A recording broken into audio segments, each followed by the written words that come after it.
नमस्कार, जन टीवी उत्तराखंड में आपका स्वागत है। मैं हूं आपके साथ भानु दीक्षित। सबसे पहली नजर हेडलाइंस पर।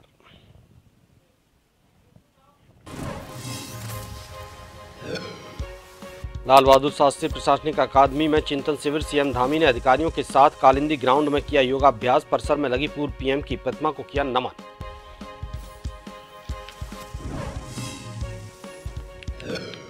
देहरादून के सहस्त्रधारा में बनेगा हेलीड्रोम। अगले साल 4 धाम यात्रा सीजन से पहले अंतर्राष्ट्रीय एयरपोर्ट की तर्ज पर होगा तैयार। करीब 500 यात्रियों की होगी क्षमता। एसओजी काशीपुर टीम की पहल। लाखों के गुमशुदा मोबाइलों को किया बरामद। पुलिस कप्तान की मौजूदगी में मोबाइल स्वामियों को किए सुपुर्द।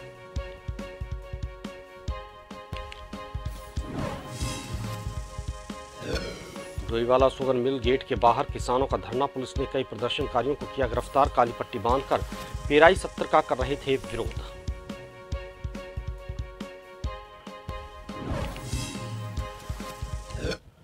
भारतीय किसान यूनियन तोमर का रुड़की में कार्यक्रम। किसानों की समस्या और संगठन के विस्तार को लेकर की चर्चा। 26 नवंबर को देहरादून में संगठन करेगा किसान महापंचायत।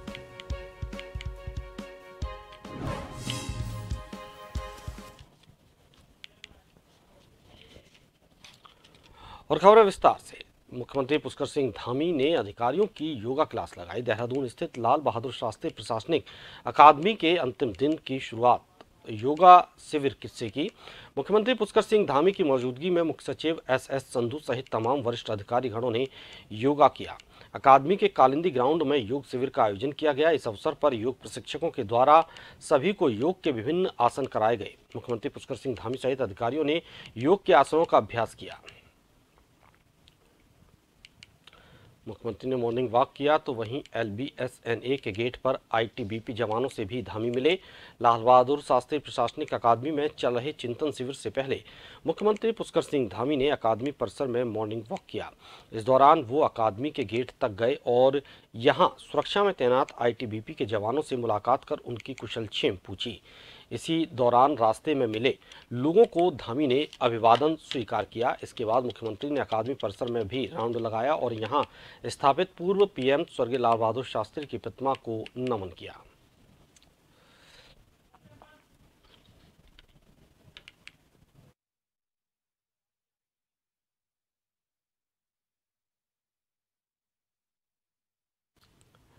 और ज्यादा जानकारी के लिए हमारे ब्यूरो चीफ एसएन पंत हमारे साथ जुड़े हुए हैं, उनसे जानेंगे।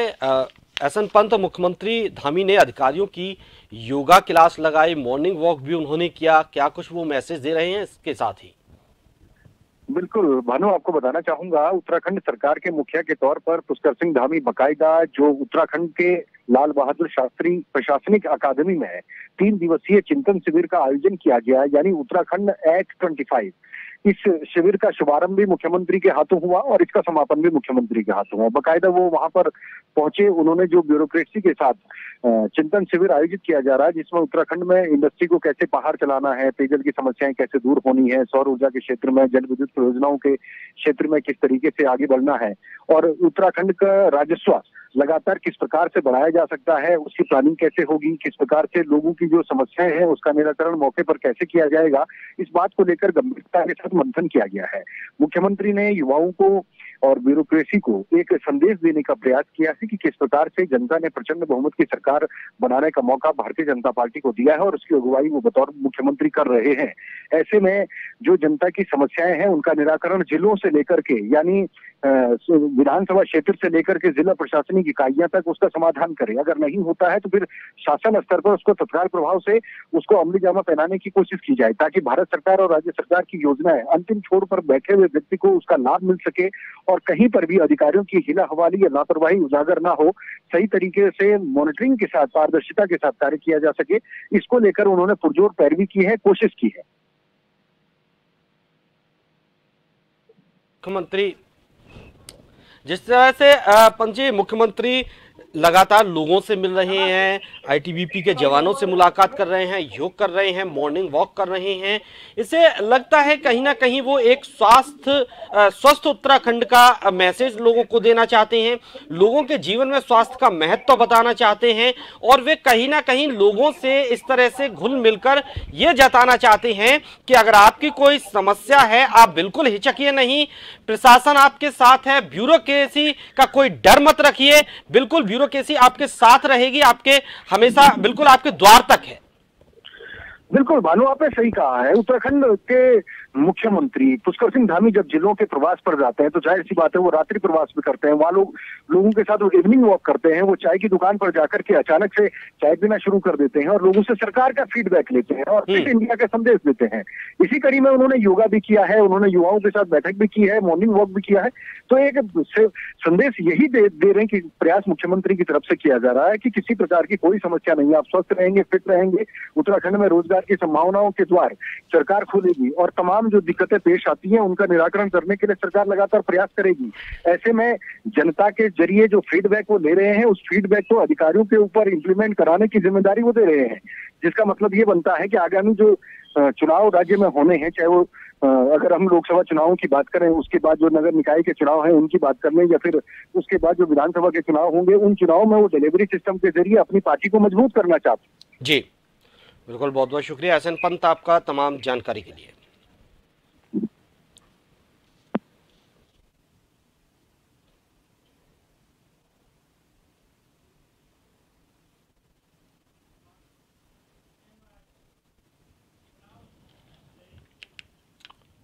वहीं मुख्यमंत्री पुष्कर सिंह धामी ने अधिकारियों के साथ योगा क्लास लगाई। लाल बहादुर प्रशासनिक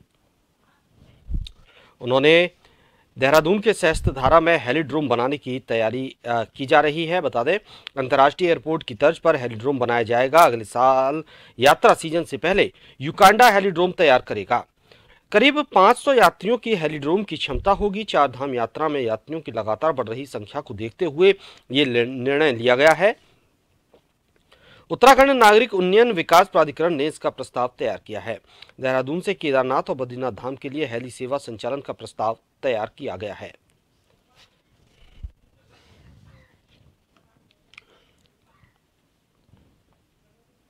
देहरादून के सहस्त्रधारा में हेलीड्रोम बनाने की तैयारी की जा रही है। अंतर्राष्ट्रीय एयरपोर्ट की तर्ज पर हेलीड्रोम बनाया जाएगा। अगले साल यात्रा सीजन से पहले युकांडा हेलीड्रोम तैयार करेगा। तो वहीं करीब 500 यात्रियों की हेलीड्रोम की क्षमता होगी।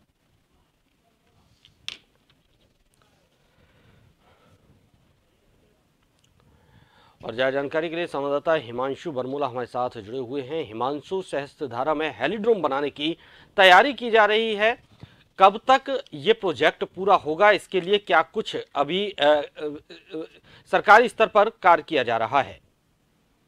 जी देखिए भानु, आपको बताना चाहता हूं कि सबसे पहले तो उत्तराखंड में पर्यटन की दृष्टि से अपार संभावना है और इसी को देखते हुए यहाँ पर जो हेलीपैड हैं वो बढ़ाए जा रहे हैं। अब हेलीपैड तो काफी है लेकिन उनको अब हेलीड्रोम में तब्दील किया जा रहा है, क्योंकि गौचर की बात करें हेलीपैड है, केदारनाथ में हेलीपैड है, वहीं गंगोत्री, यमुनोत्री, सब यहाँ से सभी जगह लगभग हेलीपैड है। और हेलीड्रोम बनाने की जरूरत इसलिए पड़ी ताकि जो यात्री हैं वो सीधे यहाँ से केदारनाथ, बद्रीनाथ, गंगोत्री, यमुनोत्री का सफर कर सके। पहले क्या होता था कि पहले किसी भी यात्री को अगर केदारनाथ जाना है तो वो रुद्रप्रयाग जिले के फाटा में सेफ्टी में जाके करता, वहां से हवाई यात्रा करता था। तो अब डायरेक्ट वो यहाँ से सीधे केदारनाथ, बद्रीनाथ, गंगोत्री, यमुनोत्री के लिए जा सकते हैं। और इसी तरीके से देखा जाए तो इसकी सीटिंग कैपेसिटी भी बढ़ाई जाएगी और तकरीबन 500 यात्री एक साथ इसमें रह सकते हैं और यहाँ से यात्रा कर सकते हैं। और धीरे धीरे इसका विस्तार किया जा रहा है। निश्चित ही अगले यात्रा सीजन से पहले, यानी कि यात्रा सीजन अप्रैल के अंत महीने में या मई के पहले हफ्ते में शुरू होता है उत्तराखंड में, तो देखा जाए तो तब तक इसकी संभावना है कि ये तैयार हो जाएगा। और क्योंकि इस साल तकरीबन 1.5 लाख लोगों ने उत्तराखंड से हवाई यात्रा की है, चाहे वो बद्रीनाथ की बात करें या देहरादून से केदारनाथ, केदारनाथ वैली की बात करें या गौचर से बात करें, तो तकरीबन 1.5 लाख लोगों ने हेली सेवा के माध्यम से यात्रा की है। और यात्रियों की सुविधाओं के दृष्टिगत को देखते हुए सभी ऑपरेटरों को अब अपने अपने हेलीपैड और जो इंफ्रास्ट्रक्चर हैं उनको भी अपग्रेड करने के जो निर्देश दिए गए हैं। जो नागरिक उड्डयन सचिव हैं उनके द्वारा दिए गए हैं। और साथ ही साथ ये भी कहा गया है कि जितनी आधुनिक सुविधाएं इसमें होंगी वो शायद किसी हेलीपैड पर नहीं होंगी, और इसे इसलिए अंतर्राष्ट्रीय स्तर के हेलीपैड पर बनाए जा रहे हैं ताकि यहाँ पर से कहीं भी आपको उड़ान के लिए कहीं भी जा सकते हैं। और साथ ही साथ इसका अपना एयर ट्रैफिक कंट्रोल रूम होगा। सबसे बड़ी बात है कि अभी केदारनाथ में या बद्रीनाथ में जो हेलीपैड चल रहे हैं वहां पर जो भी एटीसी है वो अभी जॉलीग्रांट एयरपोर्ट से air traffic control system control होता है, लेकिन अब जब ये हेलीड्रोम बन जाएगा तो इसका अपना एक एटीसी होगा, एयर ट्रैफिक कंट्रोल इसका अपना होगा, जो हेलीपैड पर सारा कंट्रोल करेगा और किस तरीके से निर्देश देगा ये अब आने वाले टाइम पे बताएगा। लेकिन ये बहुत पर्यटन की दृष्टि से बहुत ही सुविधाजनक तौर पर देखा जा रहा है। भानु जी, बहुत बहुत शुक्रिया आपका तमाम जानकारी के लिए हिमांशु।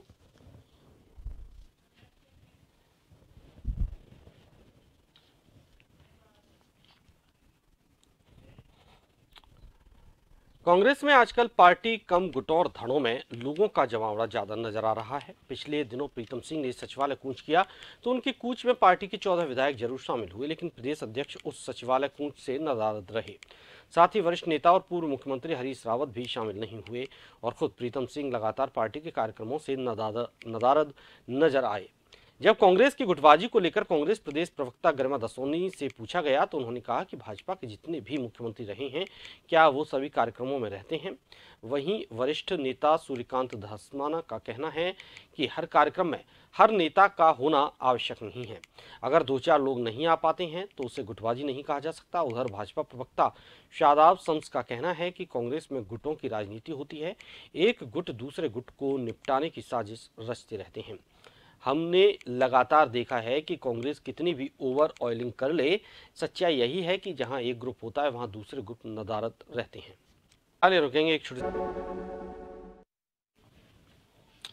ब्रेक के बाद आपका स्वागत है। आगे बढ़ेंगे। डीएवी पीजी कॉलेज के शिक्षकों की नेतागिरी पर प्रिंसिपल ने रोक लगा दी है। कांग्रेस, भाजपा, एबीवीपी जैसे संगठनों और धार्मिक संगठनों से जुड़े शिक्षकों को 26 नवंबर तक इस्तीफा देना होगा। कॉलेज में ये घोषणा पत्र जमा कराना होगा कि वो किसी भी राजनीतिक या धार्मिक संगठन से जुड़े नहीं हैं। अगर कोई शिक्षक संगठन में सक्रिय पाया गया तो उनके खिलाफ सख्त अनुशासनात्मक कार्रवाई की जाएगी। डीएवी कॉलेज के प्राचार्य डॉक्टर KR जैन ने कहा कि कॉलेज के कुछ शिक्षक छात्रों को भड़का रहे हैं। मामला बोर्ड ऑफ मैनेजमेंट की बैठक में रखा गया था। बोर्ड की मुहर लगने के बाद ही सभी विभागाध्यक्षों को इस संबंध में पत्र भेजा गया। अंदर खाने इस आदेश का विरोध शुरू हो गया है।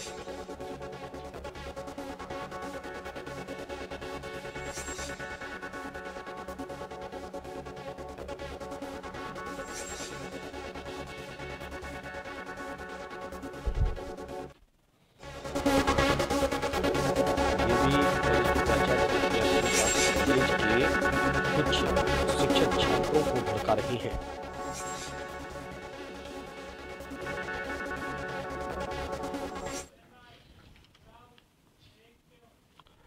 और जानकारी के लिए संवाददाता यशराज हमारे साथ सीधे तौर पर जुड़े हुए हैं।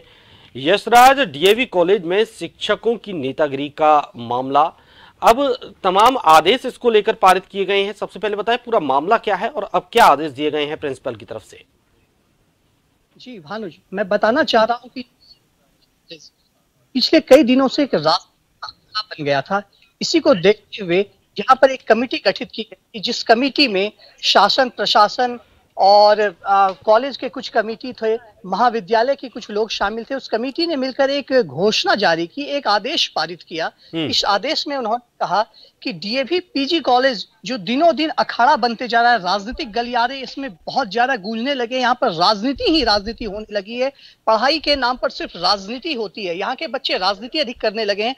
इसी को देखते हुए सभी ने एक निर्णय लिया। निर्णय यह था कि आखिर डीएवी पीजी कॉलेज में जो इतना राजनीति का अखाड़ा बन रहा है, इसके पीछे का मुख्य वजह यह है कि यहाँ पर जो कॉलेज में जो प्रिंसिपल को छोड़ करके, या प्रिंसिपल कहें या प्रोफेसर्स कहें, टेक्नीशियन कहें, नॉन टेक्निकल कहें, क्लर्क कहें, जितने भी स्टाफ हैं वो किसी न किसी, यदि पार्टी से, जैसे कांग्रेस की पार्टी है NSUI कॉलेज स्तर की पार्टी है, भाजपा की पार्टी है ABVP, या अन्य किसी तरीके से कोई पार्टी, राजनीतिक पार्टी है, उसमें यदि किसी भी टेक्निकल प्रोफेसर या नॉन टेक्निकल लोगों का इन्वॉल्वमेंट है, तो वैसे व्यक्तियों को उस पार्टी से अपना रिश्ता तोड़ना पड़ेगा, तभी वो इस कॉलेज में नौकरी कर सकते हैं, अन्यथा उन्हें यहां से इस कॉलेज से रेजिग्नेशन देना पड़ेगा। और सबसे बड़ी बात यह है कि अभी जस्ट प्रिंसिपल से बात करके आ रहा हूं जी, मैं अभी प्रिंसिपल से कह रहा हूं, उन्होंने स्पष्ट रूप से कहा कि 26 नवंबर तक 2 पेज का एक पत्र दिया गया है, जिसे भर करके उन्हें प्रिंसिपल को सबमिट करना है, ताकि उसमें यह लिखा गया है कि मैं उपरोक्त मेरा नाम यह है, यह सूचित करता हूं कि मेरा संबंध किसी भी राजनीतिक पार्टी से नहीं है। यदि किसी भी संबंध में मेरा राजनीतिक पार्टी पाया जाता है, किसी भी दृष्टिकोण से मेरा संबंध राजनीतिक पार्टी में पाया जाता है, तो मुझे कॉलेज से निष्कासित कर दिया जाए। तो इस तरीके की 2 पेज की एक विज्ञप्ति जारी की गई है, 2 पेज का फॉर्म डाला गया है। इस फॉर्म को सभी को 26 नवंबर तक भरना है। वो चाहे कॉलेज के स्टाफ हो, चाहे टेक्नीशियन हो, नॉन टेक्निकल हो या प्रोफेसर हैं, सभी के लिए यह जिम्मेदारी बनती है। यहाँ तक कि खुद प्रिंसिपल को भी इसमें इस कार्यवाही का, इस आदेश का पालन करना पड़ेगा और उन्हें भी यह भर करके फॉर्म प्रशासन को देना पड़ेगा। जी जी भानु, बहुत बहुत शुक्रिया यशराज आपका तमाम जानकारी के लिए। आगे बढ़ते हैं। जनपद ऊधम सिंह नगर में खटीमा के सीमांत गांव खिलड़िया में बुधवार को होम्योपैथिक चिकित्सा शिविर का आयोजन किया गया, जहां मरीजों का परीक्षण कर निःशुल्क दवा का वितरण किया गया। आपको बता दें कि निदेशक होम्योपैथी डॉक्टर JL फिरमाल के निर्देशानुसार और जिला होम्योपैथिक चिकित्सा अधिकारी ऊधम सिंह नगर डॉक्टर महेश चंद्र जूसी के आदेशानुसार लगातार निःशुल्क होम्योपैथी चिकित्सा शिविर का आयोजन किया जा रहा है। इस दौरान लगभग 131 मरीजों का परीक्षण कर निःशुल्क दवाई का वितरण किया गया। शिविर में राजकीय होम्योपैथी चिकित्सालय बगुलिया की प्रभारी डॉक्टर दीपा आर्य द्वारा डेंगू, चिकनगुनिया और अन्य संक्रामक रोगों के विषय में जानकारी दी गई। साथ ही इन बीमारियों से बचाव और सुरक्षा हेतु भी जानकारी दी गई।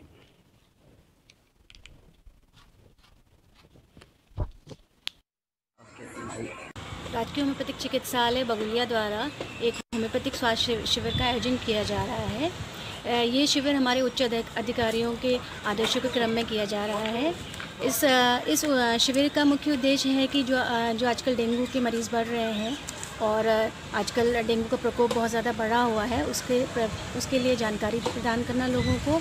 चिकनगुनिया, मलेरिया, जो भी मच्छर जनित बीमारियां हैं, उसकी जानकारी लोगों को देना और इसके अलावा अन्य संक्रामक रोग जिनके फैलने की आशंका रहती है, उनकी संबंधित जानकारियाँ भी हम लोगों को दे रहे हैं। डोईवाला शुगर मिल गेट के बाहर धरने पर बैठे किसानों को पुलिस ने गिरफ्तार कर लिया। धरने पर बैठे किसान गन्ना मूल्य घोषित किए जाने की मांग कर रहे थे।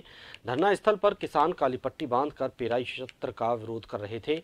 तहसील प्रशासन और पुलिस प्रशासन ने धरने पर बैठे किसानों को उठाया।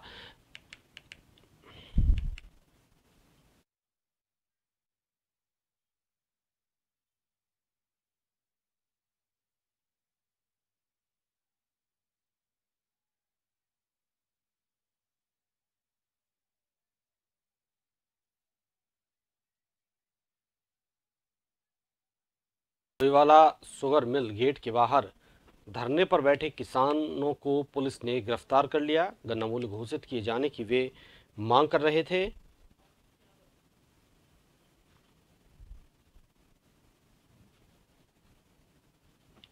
धरना स्थल पर किसान काली पट्टी बांधकर पेराई सत्र का विरोध कर रहे थे।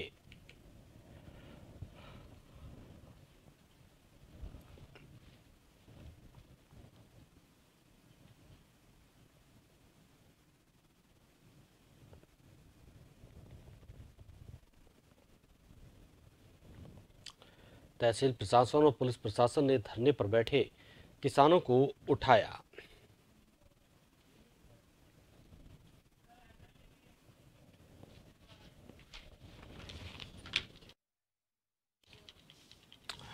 और आखिर में एक नजर हेडलाइंस पर।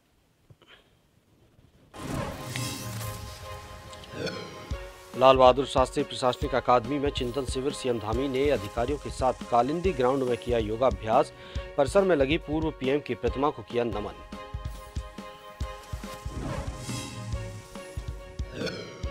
देहरादून के सहस्त्रधारा में बनेगा हेलीड्रोम। अगले साल 4 धाम यात्रा सीजन से पहले अंतर्राष्ट्रीय एयरपोर्ट की तर्ज पर होगा तैयार।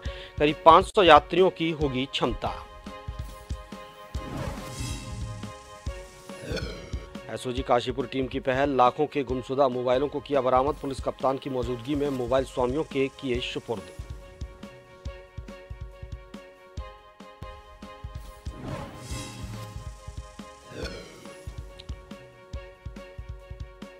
डोईवाला शुगर मिल गेट के बाहर किसानों का धरना, पुलिस ने कई प्रदर्शनकारियों को किया गिरफ्तार। काली पट्टी बांधकर पेराई 70 का कर रहे थे विरोध।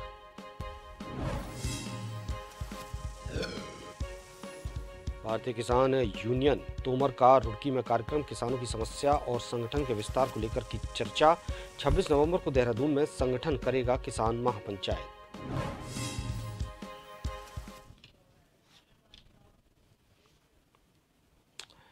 इसी के साथ इस बुलेटिन में फिलहाल इतना ही। नमस्कार।